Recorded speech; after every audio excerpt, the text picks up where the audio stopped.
Welcome back to Testor ScaleWorkshop. I'm Brett Green, and today we're back at ScaleModelworld, the IPMS Nationals 2006 at Telford. The crowds are starting to dissipate here towards the end of the first day, but I've heard a fairly amazing statistic in that around 8,000 people are expected to visit today and tomorrow.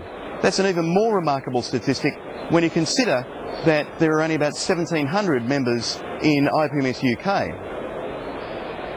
There's been plenty of news today.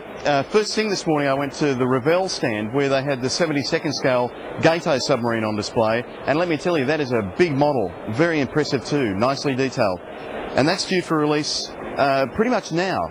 They also had their Focke-Wulf Condor C5 C8 version, and that is a brand new tool kit. It's not a repop of the old Revell kit, and this has very nice petite recessed panel lines and very comprehensive detail, including full engines. That's due for release this month as well. The Hawker Hunter F Mark VI in 32nd scale is a rework of the earlier FGR9 with some new parts to convert it to the different variant and an upgraded cockpit. Some more exciting news from Revell and sprues on display were the Eurocopter Tiger in French and German markings, and a 144th scale Super Constellation. Looks very, very nice indeed.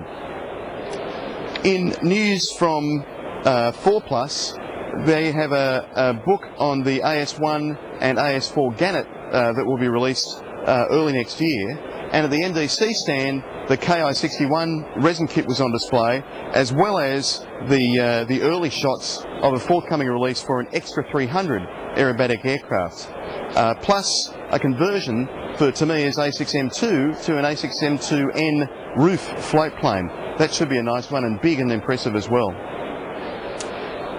NDC also had their 32nd scale Luftwaffe bomb cart available for £9.50.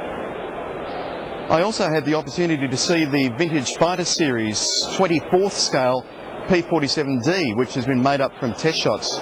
There are photographs on hyperscale. It's a very impressive kit. The P-40 from vintage fighter series, in my opinion, was a little heavy-handed on the surface detail, but this is much more refined. It looks very nicely detailed too, with plenty of ordnance. It's due for release around May, June next year, and I'm hoping that we'll see some test shots soon.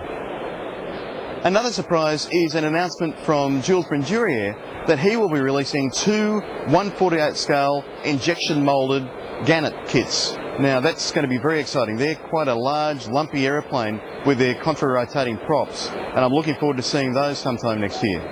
But for all of the news and information and new releases and plastic that we have on display here, the show seems to be more about people. It's a genuine international community of people who've come from not only the UK and Europe, but also a significant number from America, and we've even met a few people from the Antipodes, Australia and New Zealand, such as myself. I'm also pleased to see the very large number of tables of special interest group displays, so that people who might feel a little uncomfortable putting their models into competition have a venue for displaying their kits. Well, I'm sure there'll be lots more news tomorrow, and we'll be returning then. So I'll look forward to talking to you. Bye for now.